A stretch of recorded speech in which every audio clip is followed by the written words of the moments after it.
My name is Ethan Walker. I'm in my mid-30s. If you met me briefly, you probably wouldn't think I'm the kind of person with a story worth telling. I don't speak loudly. I don't interrupt. At family gatherings, I'm usually the one sitting slightly back, listening more than talking, making sure things run smoothly. People tend to describe me as reliable, low maintenance, or the one who never causes trouble. For a long time, I took that as a compliment. From the outside, my family looked solid. No public drama, no explosive arguments, no broken relationships that people whispered about. We showed up for the holidays. We laughed at the right moments. We called ourselves close. If you asked any of us, we would have said everything was fine. But what I didn't understand then was that harmony can exist alongside quiet erasure. I wasn't mistreated. I wasn't yelled at or ignored outright. Instead, I was something more convenient than that. I was assumed. My time was assumed. My flexibility was assumed. My silence was assumed to mean agreement. I was the one people leaned on, without checking if I was already carrying too much. The one expected to adjust, to step in, to smooth things over. Decisions were made around me, not against me, and that distinction made it harder to notice what was happening. Because when no one is openly cruel, you start telling yourself there's nothing to complain about. This story isn't about abuse. It isn't about villains, and it isn't about revenge. It's about the slow realization that being the easy one in a family can quietly become a role you never consented to. It's about how responsibility, when unevenly distributed, doesn't feel like oppression. It feels like obligation. And it's about what happens when you finally understand that staying silent has taught people exactly how much of you they can take. Nothing changes in one dramatic moment. There is no argument that redraws the lines, no emotional explosion. The shift begins internally, in observation, in memory, in the small, unsettling awareness that your presence is valued more for what it provides than for who you are. What follows is not a story of confrontation. It's a story of preparation, of restraint, of decisions made quietly, long before anyone else realizes the ground has shifted beneath them. I'm telling this story because I know there are people listening who recognize this position instantly. People who have spent years being the dependable one in their family, the understanding sibling, the accommodating child, the emotional anchor, and are only now starting to question the cost of that role. This isn't about breaking a family apart. It's about stepping out of an invisible contract without announcing it. And before I go any further, I want to ask you something, calmly, honestly. Have you ever noticed that the people closest to you might only know the version of you that makes their lives easier, and not the one that has been quietly waiting to be acknowledged? To my family, I was predictable, not in a negative way. At least, that's how it was framed. I was the one they didn't worry about, the one who would be fine, the one whose life seemed stable enough that it didn't require much attention. If something needed to be handled quietly, responsibly, without drama, my name came up naturally. Ethan can do it. He won't mind. He understands. Those phrases followed me for years. I wasn't the youngest, so I wasn't protected. I wasn't the oldest, so I wasn't deferred to. I wasn't the loud one, the fragile one, or the one with obvious needs.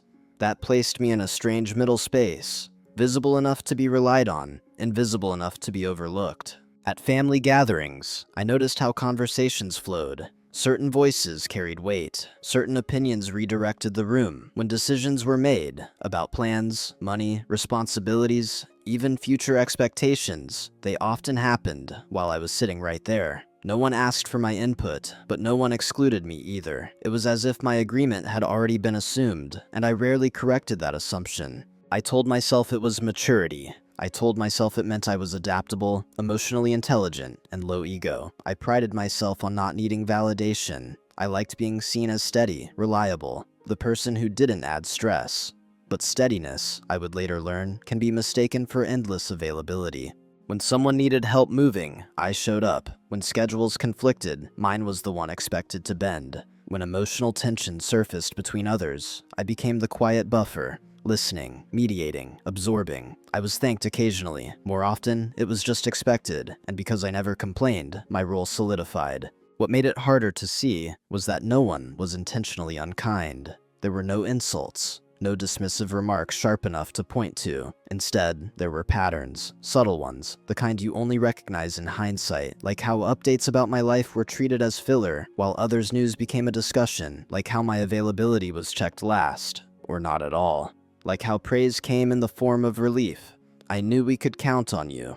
At the time, I wore that as a badge of honor. Inside, though, something quieter was happening. Not resentment, not anger, just a gradual flattening. A sense that my inner world didn't quite register in the family ecosystem.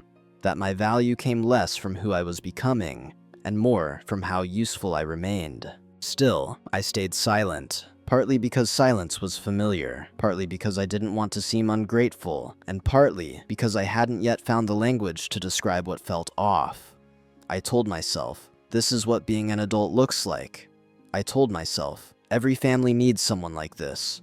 I told myself, if I ever really needed something, they'd notice. But the truth was simpler and more uncomfortable. They knew me as the version of myself that caused the least friction. The version that adapted quickly, the version that didn't demand space, and over time, that version became the only one they recognized. I wasn't hiding who I was just slowly disappearing behind what was expected.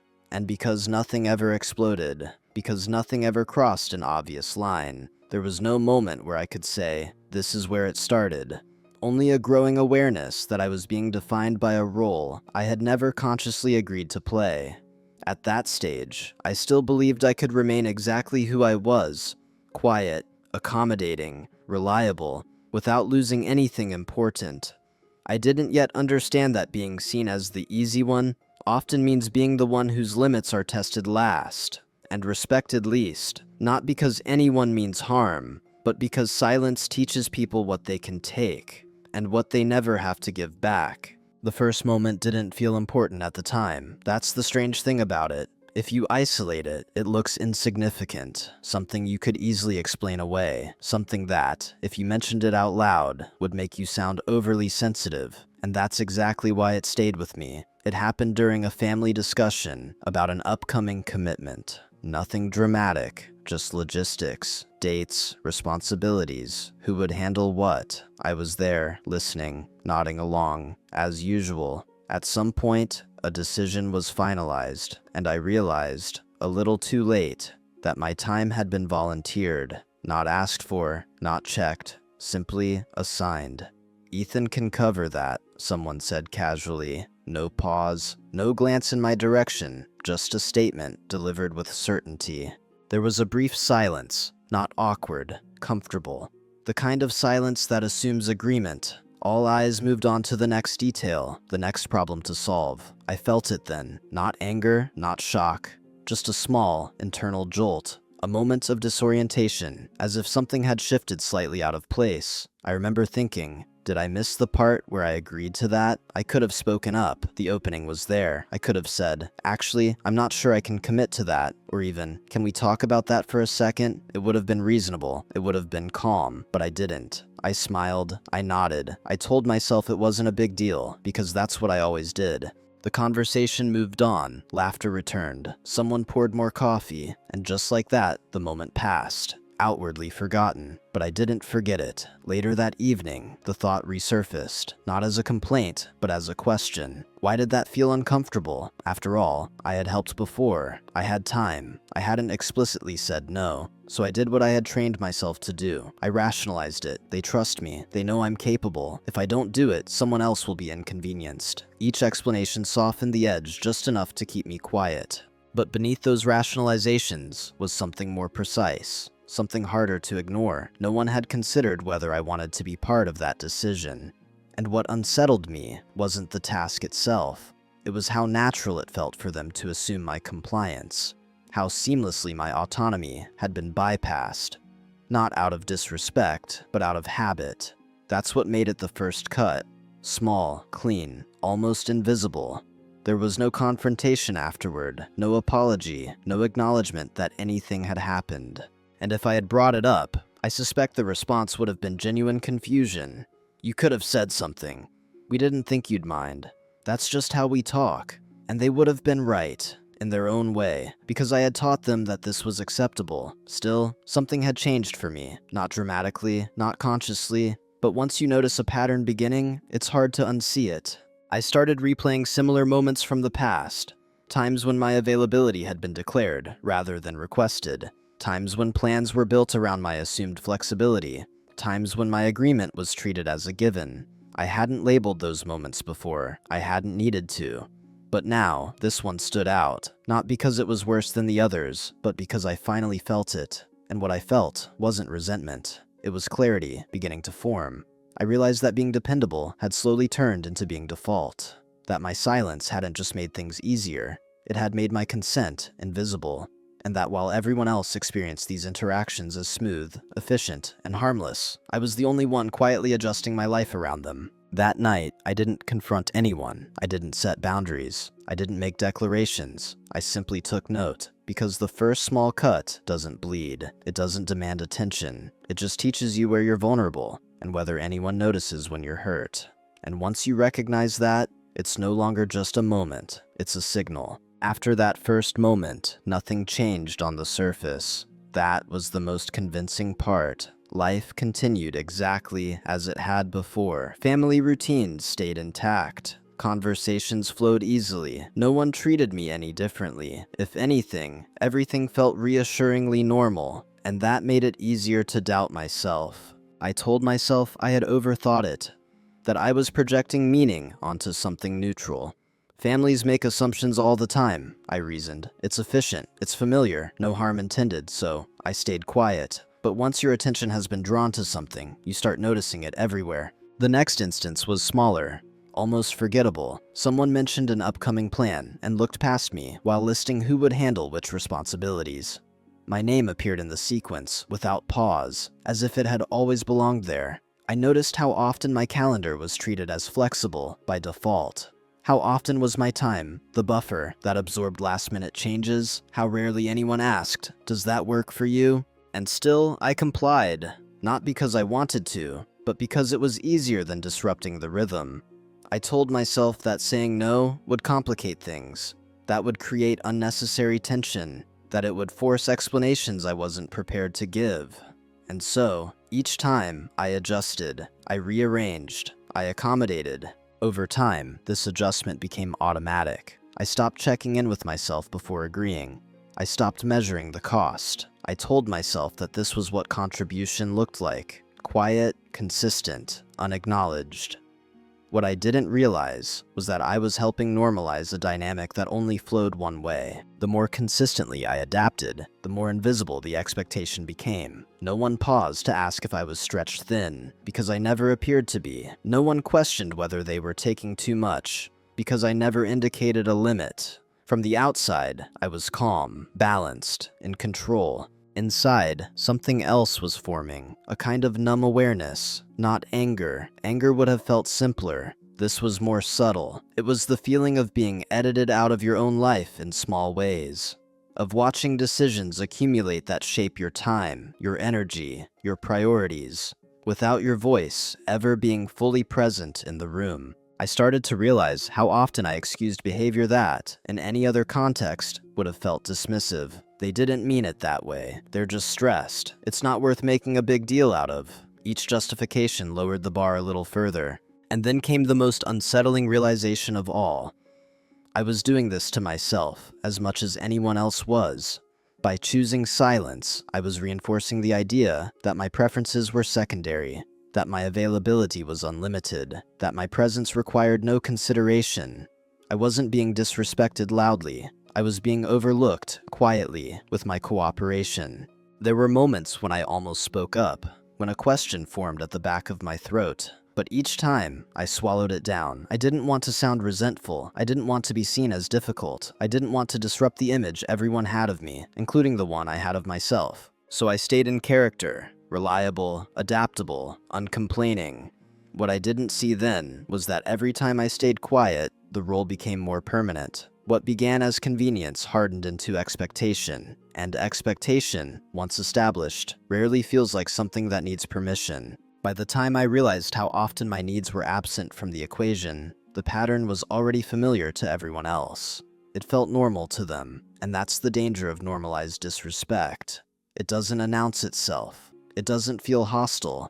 It feels efficient. It feels reasonable. It feels like just how things are.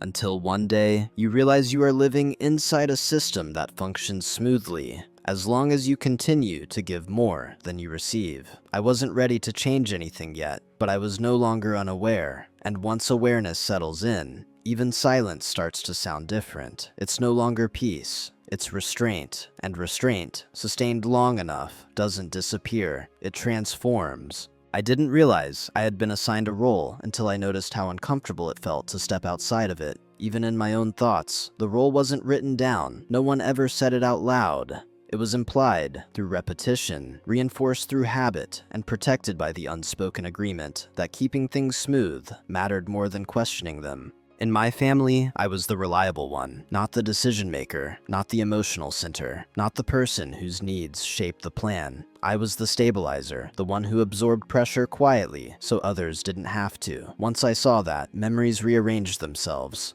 I noticed how often conversations paused when someone more important spoke, and how easily mine were moved past. I noticed how praise came wrapped in usefulness. "We're so lucky to have you." "We don't know what we'd do without you." Compliments that sounded warm, but carried an expectation underneath.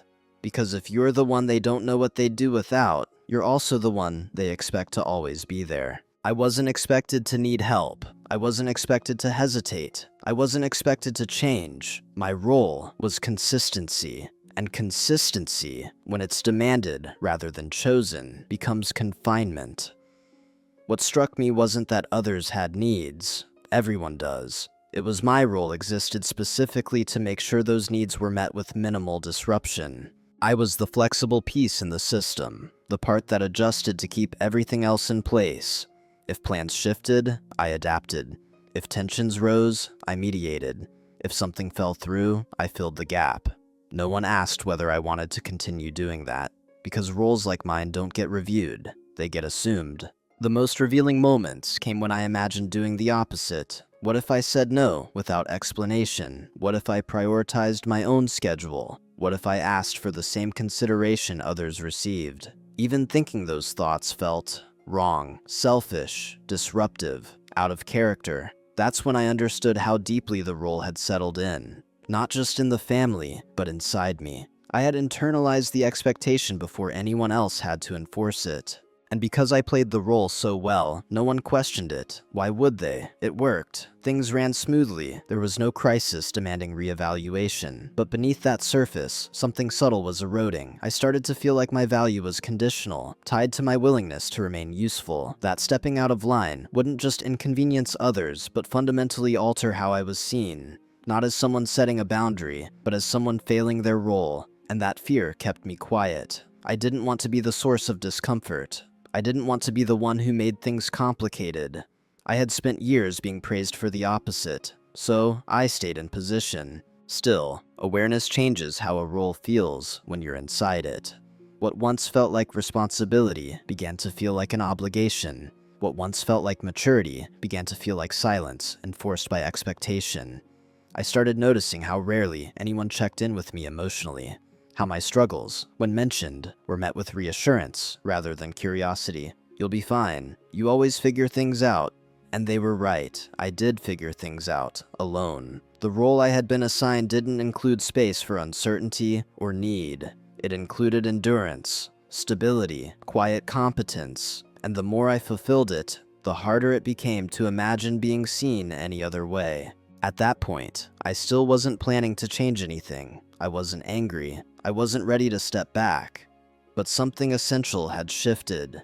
I no longer mistook my role for my identity. And once you separate who you are from what you're expected to provide, the ground beneath you starts to feel less solid. Not because you're unstable, but because you're no longer standing where you were placed. You're standing where you choose. Even if, for now, that choice exists only inside your own awareness. The day something shifted wasn't dramatic. There was no argument, no raised voices, no breaking point that demanded immediate action. If you looked at it from the outside, you would have seen nothing unusual at all. That's why it took me a while to understand that it mattered. It happened during an ordinary moment, the kind that usually passed without leaving a trace. A casual family interaction, a small request, delivered with the same comfortable certainty I had grown used to. Someone asked me to handle something again. Not rudely, not carelessly, just automatically. And for the first time, instead of responding, I paused. Not outwardly, no one noticed. The pause happened entirely inside me. I felt the familiar impulse rise, the reflex to agree, to smooth things over, to make it easy. That impulse had been with me for years. It had become instinct, muscle memory. But this time, something interrupted it. A question surfaced, quiet but firm. Do I actually want to do this? It wasn't an angry question. It wasn't even emotional. It was factual, almost neutral, and that was what made it powerful. I realized that in all the years of being reliable, I had rarely asked myself that question. I had evaluated whether I could do things, whether it would be inconvenient for others if I didn't, whether refusing would cause tension, but I hadn't asked whether I wanted to. That realization landed gently, and then it stayed. I noticed how quickly I usually overrode my own preferences. How often were my internal responses edited before they reached my mouth. How easily I treated my time and energy as communal resources, open for allocation. And in that moment, I didn't say no. I still agreed. But the agreement felt different. It felt conscious. As soon as the interaction ended, I sat with the discomfort that followed. Not resentment, awareness. The kind that doesn't shout, but doesn't fade either. I replayed the moment in my mind, not to criticize anyone else, but to observe myself, how automatic my compliance had been, how deeply ingrained the pattern was. And then, quietly, something reframed itself. I understood that the issue wasn't this request, or even the next one. It was the absence of choice. The way my role had slowly replaced my agency without anyone ever needing to ask. And if that could happen without malice, it could only be corrected with intention.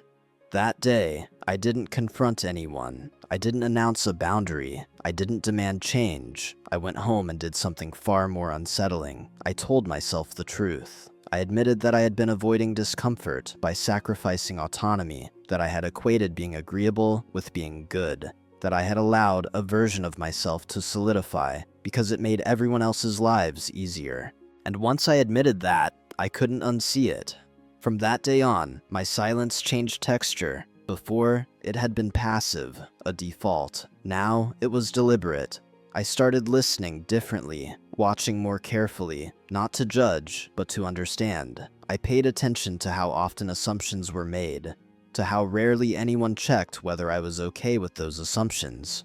And instead of correcting them immediately, I observed, not out of spite, out of clarity, because something inside me had decided that before I spoke, before I shifted anything externally, I needed to understand the system I was in, how it functioned, what it relied on, what would happen if I moved, or didn't. That day didn't change my behavior overnight. I didn't suddenly become assertive or distant. I didn't disrupt routines, but internally, a line had been crossed. I no longer confuse patience with obligation. I no longer confuse silence with agreement. And once you recognize that you've been choosing something unconsciously for years, the next choice, to keep choosing it or not, becomes impossible to ignore. That was the day something shifted. Not because anyone else changed, but because I finally noticed that I could. After that day, I didn't suddenly start speaking more. If anything, I spoke less. From the outside, nothing about me appeared different. I still showed up. I still listened. I still responded calmly. The version of me my family recognized remained intact. But internally, my silence had changed its purpose.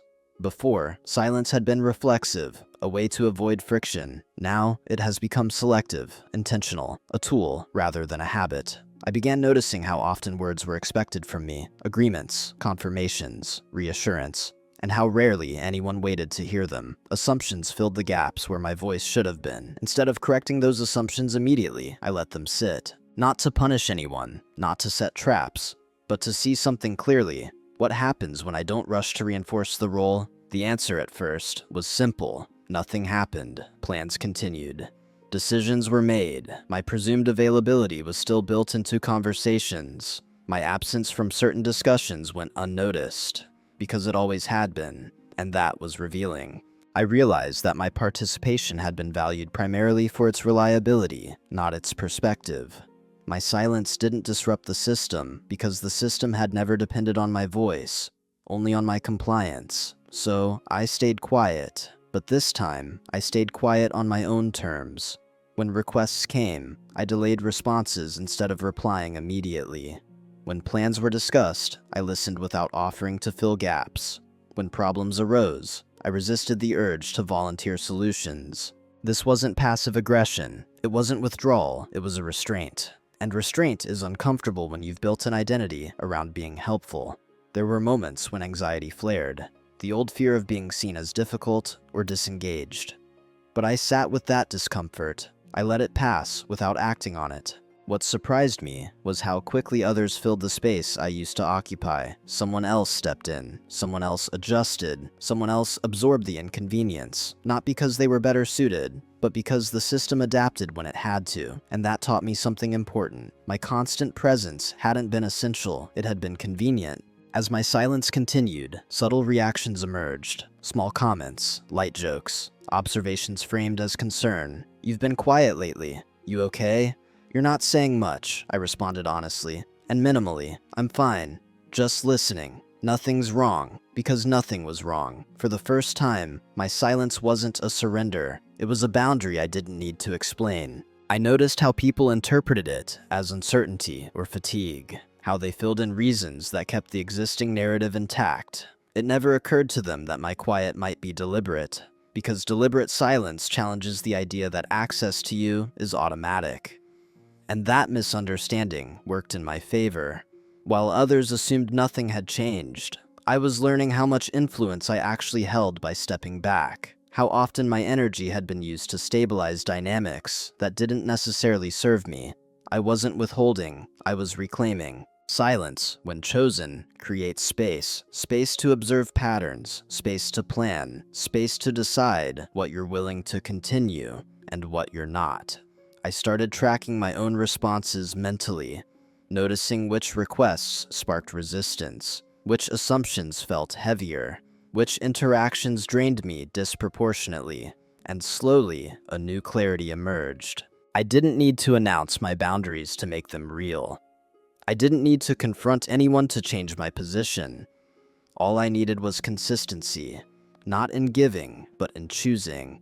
And as my silence remained steady, something subtle shifted in the atmosphere, not an alarm, not conflict, uncertainty, because systems that rely on one person's quiet compliance begin to wobble when that compliance is no longer guaranteed, even if no one can quite explain why. And I let that uncertainty exist, calmly, patiently, because for the first time, my silence wasn't costing me something.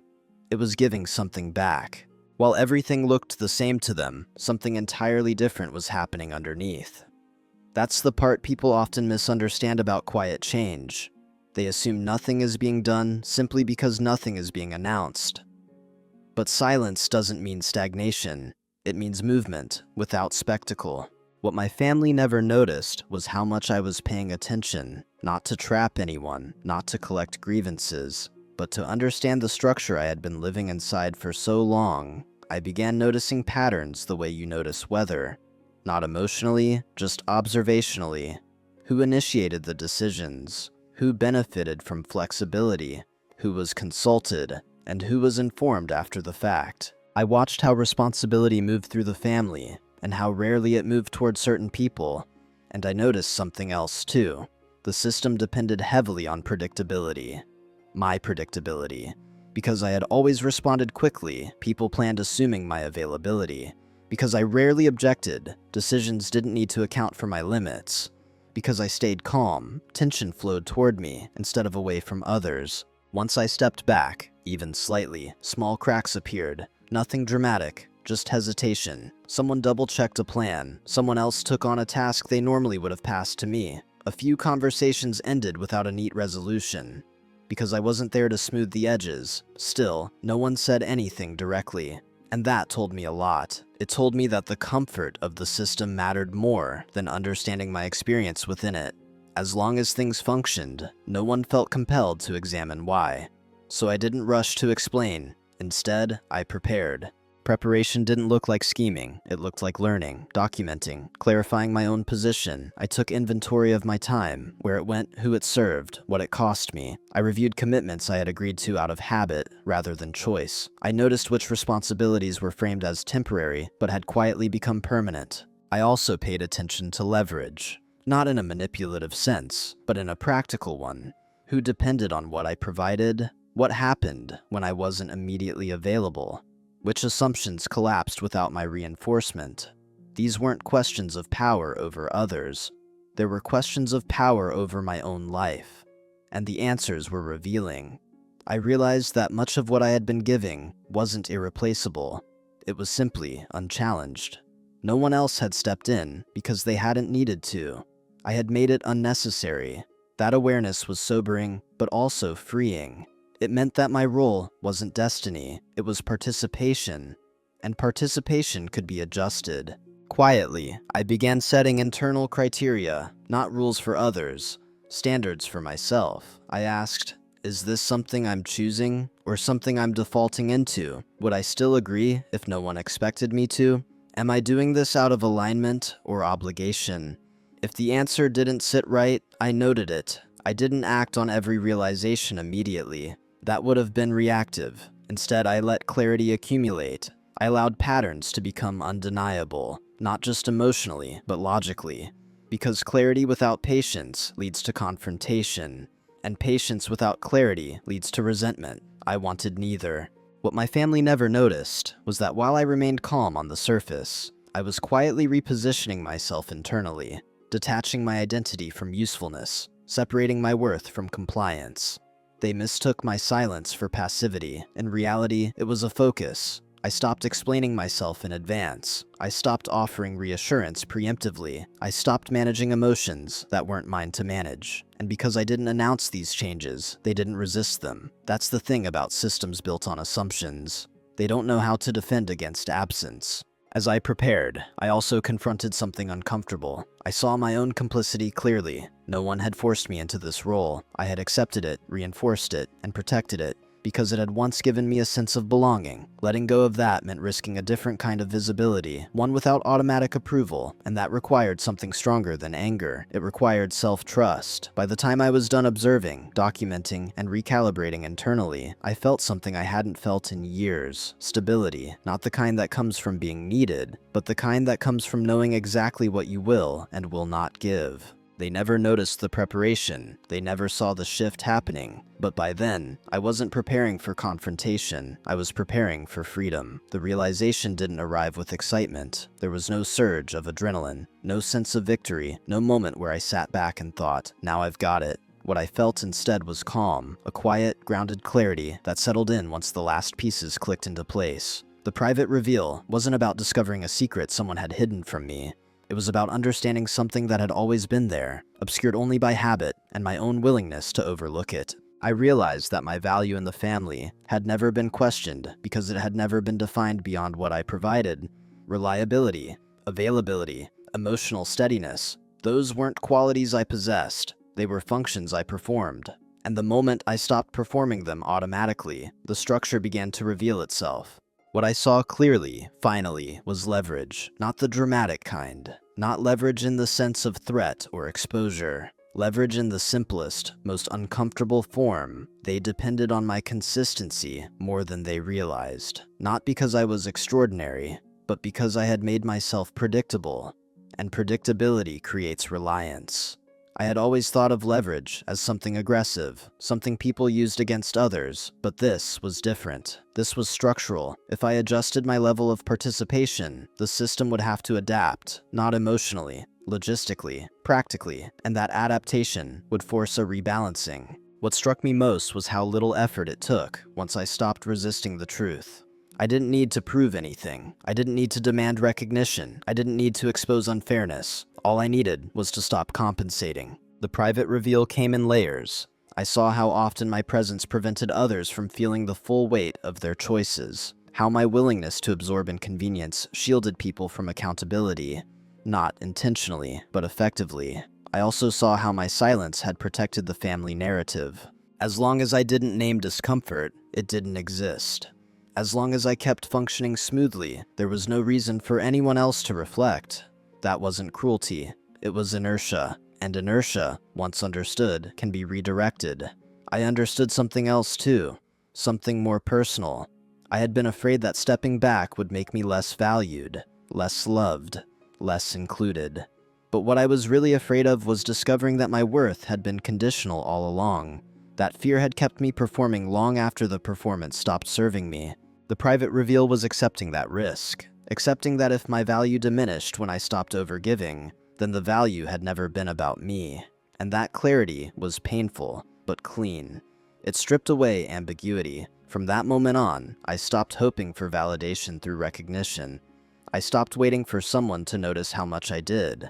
I stopped measuring my importance by how necessary I seemed. Because necessity is not the same as respect. I didn't celebrate this realization. I didn't share it. I didn't even write it down. I simply let it settle. And as it settled, a sense of control returned. Not over others, but over myself. I knew what I was willing to continue giving. I knew what I would quietly withdraw. I knew which dynamics I would no longer sustain. That knowledge didn't make me distant. It made me precise. I didn't rush into action. That would have turned clarity into conflict. Instead, I waited for the right moment.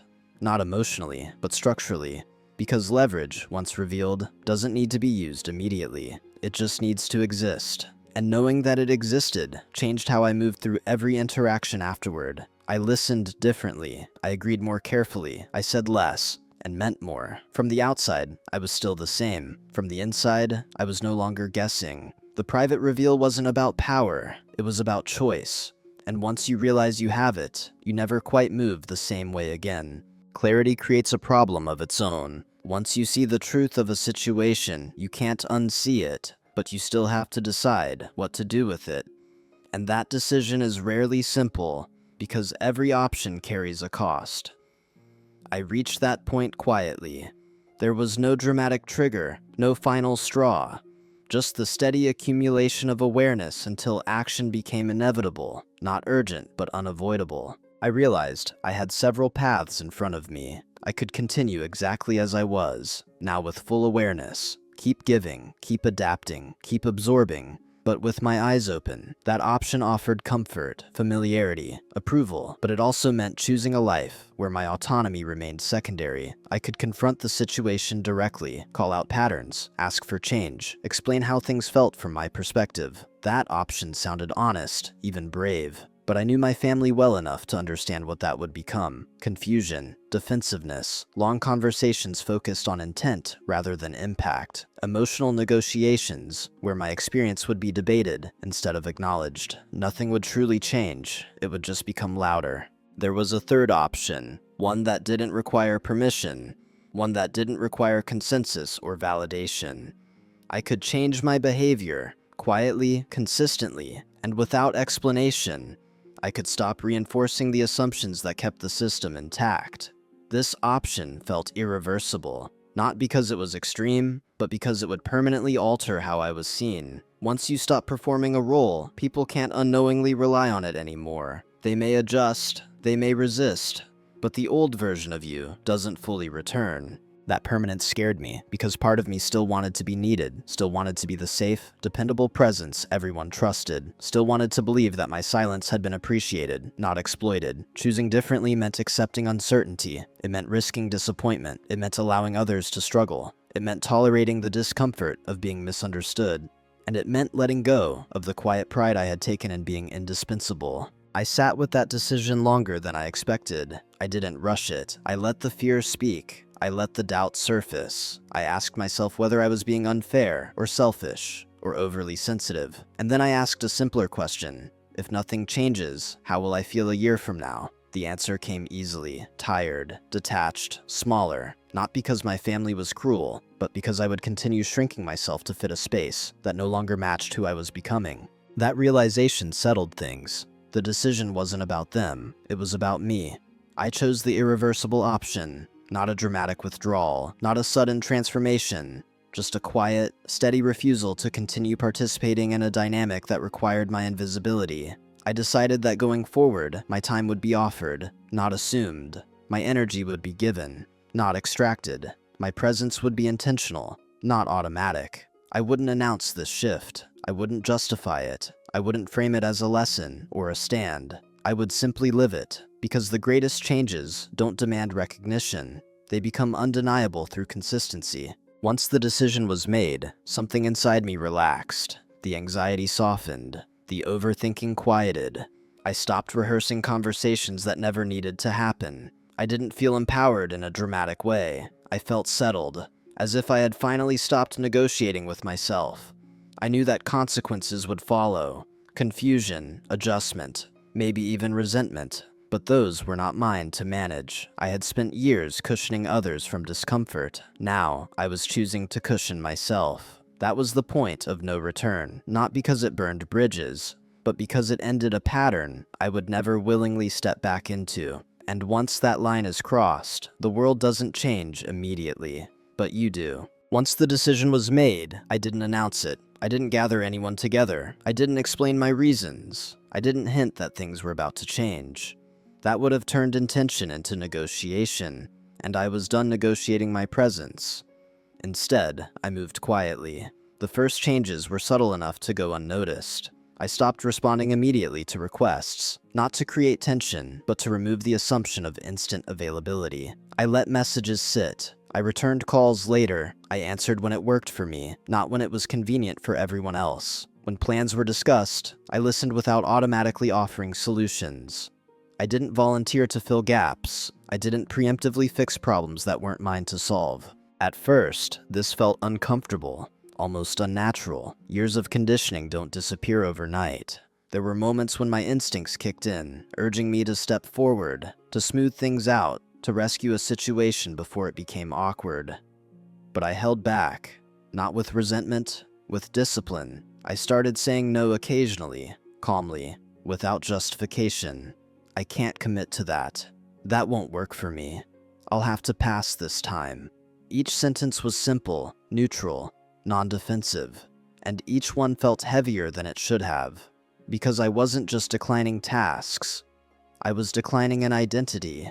The reactions were mild at first. A pause, a raised eyebrow, a quick recalculation, nothing dramatic. Someone else stepped in. Someone else adjusted. The world didn't end. That, too, was revealing. As I continued, I made sure my actions were consistent. I didn't oscillate between overgiving and withdrawing.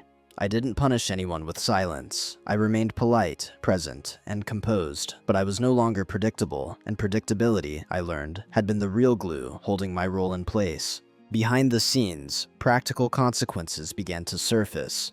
Plans took longer to finalize. Responsibilities had to be distributed more evenly. A few last-minute crises emerged. Not because I caused them, but because I was no longer absorbing them quietly.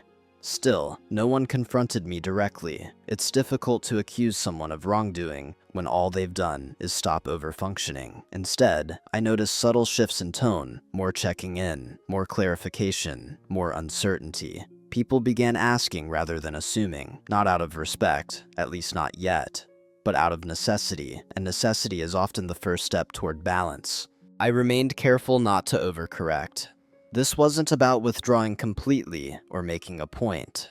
It was about aligning my actions with my values, about letting my behavior reflect choice rather than obligation. I also paid attention to how it felt internally. The guilt surfaced, predictable, persistent. The old fear of being perceived as selfish crept in, but I didn't act on it. I let it exist without letting it drive me. Because guilt, I realized, was simply the echo of an expired role. As the weeks passed, the changes compounded. What had once felt like minor adjustments became noticeable patterns. My absence from certain responsibilities forced others to engage differently. My refusal to overextend reshaped expectations. Still, there was no confrontation. No one asked me why I was different. They were too busy adjusting. That's the thing about moving in silence. It doesn't provoke immediate resistance because it doesn't announce itself as rebellion. It simply changes the math, and when the math changes, behavior follows.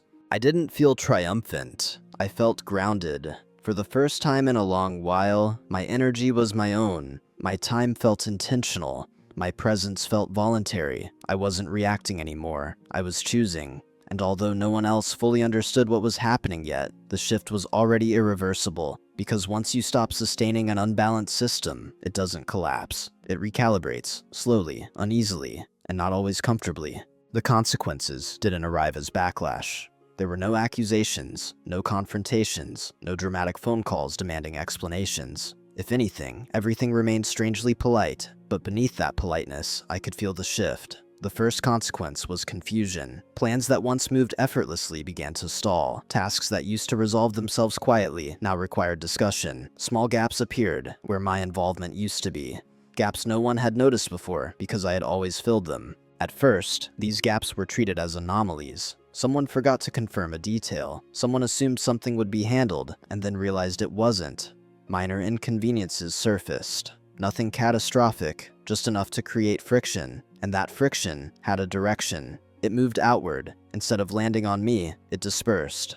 Others began to feel the weight I had carried silently for years. Not all at once, but in increments. A delayed plan here, an unresolved tension there, a responsibility that no longer had a default owner. No one said, "This is happening because Ethan stopped doing X."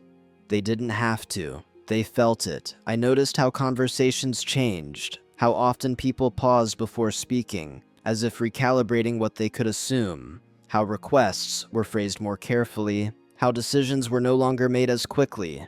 This wasn't punishment, it was an adjustment. The system was learning that it could no longer rely on invisible labor. And like any system forced to adapt, it resisted subtly. There were hints of frustration, small comments framed as observations. Things feel more complicated lately. We never used to have these issues. I don't know why this is so hard now. These statements weren't directed at me, at least not openly. They floated in the room, searching for an explanation. I listened without responding. Not because I didn't care, but because explaining would have redirected the discomfort back toward me. It would have made me responsible for easing the transition, and that was no longer my role. The second consequence was emotional. I sensed a quiet disappointment from some family members. Not because I had done something wrong, but because I was no longer fulfilling expectations they hadn't realized they held. That disappointment wasn't aggressive, it was subtle, a shift in tone, a slight distance, less warmth in certain interactions. It stung, but it also confirmed what I had suspected. The closeness I had felt before had been partially built on function, on what I provided. When that function changed, the dynamic shifted. I didn't confront that truth. I let it exist. Because closeness that depends on overextension isn't closeness. It's dependency disguised as harmony. As weeks passed, the consequences deepened. More conversations happened without me, not out of exclusion, but out of necessity. People took the initiative where they never had before. Responsibilities redistributed themselves unevenly at first. Some resisted, some overcompensated. It was messy, and it was real. For the first time, I wasn't absorbing the mess to protect everyone else's comfort. I stayed present, but not central. Supportive, but not sustaining. That distinction mattered. There were moments when I was tempted to step back in, to restore ease, to regain approval. The discomfort in the room was familiar, and my instincts still knew how to neutralize it. But I resisted, not out of stubbornness, out of respect for the boundary I had set. Even if it existed only through action, the consequences weren't catastrophic. They were instructional. They taught my family, slowly and without blame, that the balance had changed. Those assumptions had limits. That shared responsibility meant shared effort. And they taught me something even more important. That I could withstand being misunderstood. That I could tolerate mild disapproval. That I didn't need universal comfort to remain grounded. The consequences had begun. Not as punishment, but as recalibration. And once recalibration starts, it doesn't stop just because it's inconvenient. It continues until the weight is distributed more honestly. By the time anyone fully realized something was wrong, the window to quietly restore the old balance had already closed. At first, the changes were treated as temporary disruptions, stress, bad timing, a phase. There was an unspoken assumption that things would eventually settle back into place. that I would step in again, smooth things over, make it easier. That assumption lingered longer than it should have. And that's why it became too late. The moment didn't come with an announcement. It came with a shift in tone. Conversations grew more urgent. Planning became more cautious. People started checking details they had never bothered to confirm before. Responsibilities that once defaulted to me now circulated awkwardly, searching for a landing place. And slowly, the realization set in. I wasn't stepping back in. Not because I was angry, not because I was distant, but because I had already adjusted, internally and practically, to a different way of being. That's when the attempts to fix things began. They were subtle, almost tender. Someone reached out more often, not with requests, but with small talk. Someone else offered help I didn't need. There were casual comments about how much things used to flow, how well I handled things before. These weren't apologies, they were invitations. To return to the role. I recognized them immediately, and for the first time, I didn't feel tempted, because by then, I understood something clearly. The role wasn't broken. It was working exactly as designed, at my expense. Trying to restore it now would have meant undoing months of internal recalibration. It would have meant choosing comfort over alignment, and I couldn't do that anymore. The tone shifted again. Frustration surfaced, not directed at me, but at the situation. There was confusion about why coordination felt harder, why tensions weren't resolving as easily, and why small problems lingered longer than before. I stayed calm, present, neutral. I didn't point out what had changed. I didn't remind anyone of how much I had once done. I didn't say, this is what it feels like now, because it wasn't my job to translate consequences. By that point, any attempt to fix things without addressing the underlying dynamic felt hollow. And any attempt to address the dynamic would have required acknowledging something uncomfortable, that the family had relied on my silence more than my consent. That acknowledgement never fully came. Instead, there was a quiet panic, not loud, not dramatic, just a growing sense that something essential had slipped out of reach. People tried to compensate in different ways. Some overstepped, some withdrew, some attempted to regain control by reorganizing plans more tightly. None of it restored the old ease, because the ease had been built on an imbalance no one wanted to name, and I was no longer willing to carry it. What surprised me was how steady I felt through all of this. In the past, this kind of tension would have pulled me into problem-solving mode immediately. I would have mediated, reassured, and redistributed responsibility. Now, I watched, not with detachment, with acceptance. I had already grieved the version of closeness that depended on my overextension. I had already accepted that some disappointment was unavoidable.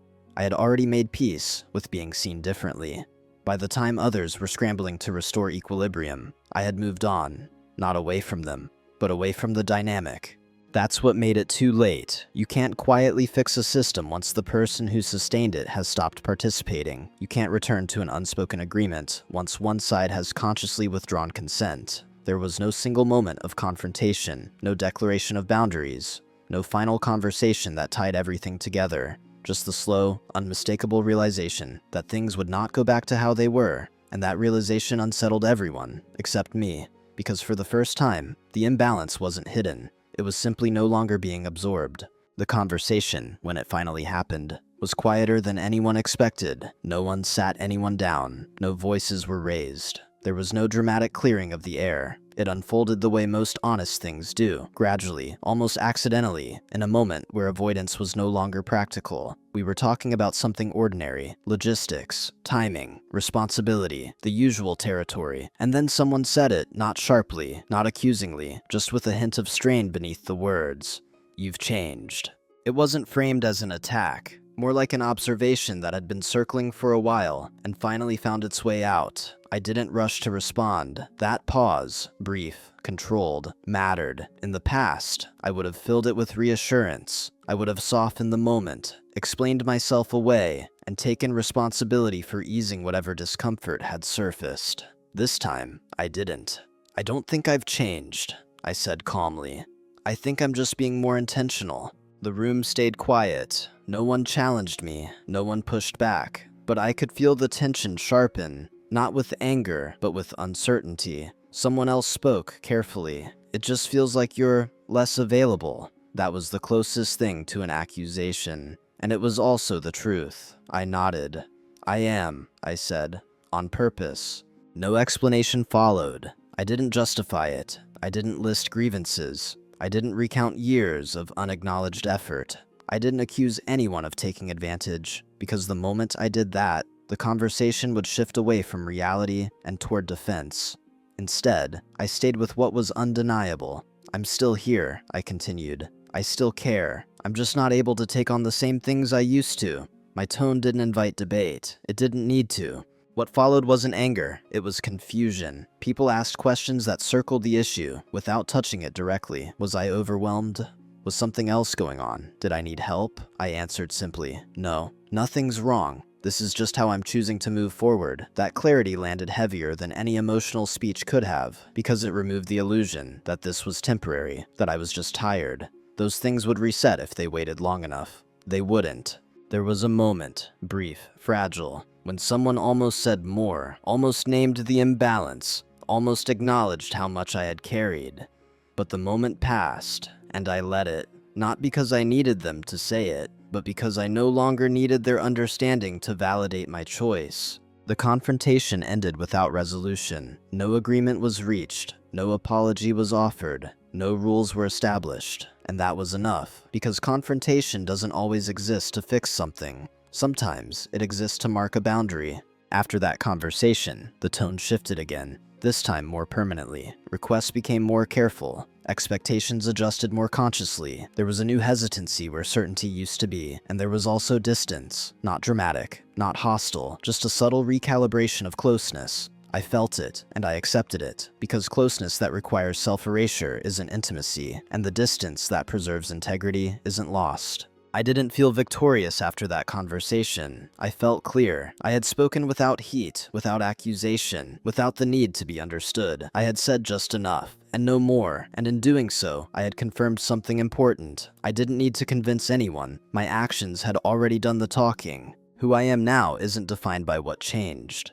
It's defined by what no longer feels necessary. I no longer feel the need to anticipate everyone else's needs before my own. I no longer feel responsible for smoothing every tension, solving every problem, or absorbing every inconvenience just to keep things comfortable. That doesn't mean I care less. It means I care differently. I'm still present in my family's life. I still show up. I still listen. I still help when I choose to. But my presence is no longer automatic. It's intentional. And that single difference has changed how I experience myself. I move more slowly now. Not because I'm uncertain, but because I'm no longer rushing to prove anything. I take time before agreeing. I ask myself questions I used to ignore. I allow pauses to exist without filling them. And in those pauses, I feel something I hadn't felt in years. Space. Space to notice my own reactions. Space to choose my responses. Space to let others manage what belongs to them. I'm more selective with my energy. Not guarded, just honest. I give where it aligns. I step back where it doesn't, and when guilt surfaces, as it sometimes still does, I recognize it for what it is, a residue of an old role that no longer applies. My relationships feel different now. Some are lighter, more mutual, less transactional. Those surprised me. I hadn't realized how much unspoken exchange had shaped them before. Others feel more distant, not because of conflict, but because the dynamic that sustained them no longer exists. When usefulness is removed, some connections thin out naturally. I don't chase them. I've learned that distance isn't always rejection. Sometimes it's honesty. I've also learned that being respected doesn't always look like being appreciated. Sometimes it looks like being considered, like being asked instead of assumed, like having your limits acknowledged without explanation. That kind of respect is quieter, but it lasts. Internally, the biggest change has been how I relate to myself. I trust my discomfort now. I don't immediately explain it away. If something feels off, I pay attention, not to react, or act, but to understand. I don't equate calmness with compliance anymore. I don't mistake patience for obligation, and I don't confuse being needed with being valued. I'm steadier, not because my circumstances are easier, but because my choices are aligned. There's no bitterness in that, no scorekeeping, no resentment. I don't replay old moments, wishing I had spoken up sooner. I don't blame anyone for not seeing what I hadn't named. I understand how the pattern formed, and understanding dissolves blame. What remains is clarity. Clarity about what I'm willing to give. Clarity about what I need to keep for myself. Clarity about the kind of presence I want to bring into any relationship, family or otherwise. I haven't become louder. I haven't become harder. I haven't become distant by default. I've become precise, and precision is a form of respect for others and for yourself. Who I am now is someone who participates without disappearing. Someone who can care without overextending. Someone who can stand in a room, feel the old expectations tugging gently at the edges, and choose not to step back into them. That choice doesn't announce itself, but it holds. And every day I make it, I feel a little more like myself. Not the version that functioned best for others, but the one that exists fully, quietly, and without apology. There isn't a dramatic ending to this story, no final confrontation, no apology that rewrites the past. No moment where everyone suddenly understands what they missed, and that's intentional, because real change rarely arrives with a resolution that feels cinematic. More often, it settles quietly into your life, and you only recognize it later, and how differently you breathe, how calmly you decide, how little you explain. The truth is, my family didn't become better or worse. They became clearer. It is clearer how roles form when no one questions them. It's clearer how easily care can turn into expectation. It's clearer how silence, when repeated long enough, teaches people what they're allowed to take. But this story isn't about fault, it's about responsibility. Not the kind that weighs you down, the kind that sets you free. For a long time, I believed that being good meant being available, that being loving meant being endlessly flexible, that being strong meant carrying more than my share without complaint. What I learned is that those beliefs weren't virtues. They were coping strategies. Strategies that helped me belong, but kept me invisible. Stepping out of that didn't require anger. It didn't require speeches. It required honesty, first with myself, then with my actions. And that honesty changed everything. I didn't withdraw from my family. I withdrew from the version of myself that existed only to make things easier. What remained was someone who could still care deeply, without disappearing in the process. If there's a moral here, it's not stand up to your family or cut people off. It's quieter than that. It's this. If you are always the one who adapts, eventually no one remembers to meet you halfway. And if you never allow others to feel the weight you've been carrying, they never learn that it exists. Boundaries don't punish, they reveal. They show people where the edges are, and they show you where you begin. You don't need permission to step out of a role that's costing you your sense of self. You don't need to justify why you're tired, and you don't need to wait for someone else to notice that something is wrong. Noticing it yourself is enough. If you're listening to this and recognizing parts of your own life in it, the quiet adjustments, the unspoken expectations, the feeling of being valued for what you provide rather than who you are, I want you to know something. You're not imagining it, and you're not selfish for wanting more balance. Change doesn't have to be loud to be real. Strength doesn't have to be sharp to be firm. Sometimes the most powerful shift you can make is simply choosing yourself. Consistently, calmly, and without apology. Before we end, I want to leave you with a question, not to answer quickly, not to answer publicly unless you want to, just to sit with. Where in your life have you been staying silent? Not because you're at peace, but because you've learned that speaking costs too much. If this story resonated with you, I'd like to hear your thoughts in the comments. Not just what you've endured, but what you're beginning to choose. Because quiet strength, when shared, reminds people they're not alone. And sometimes, that's exactly what we need to start moving differently.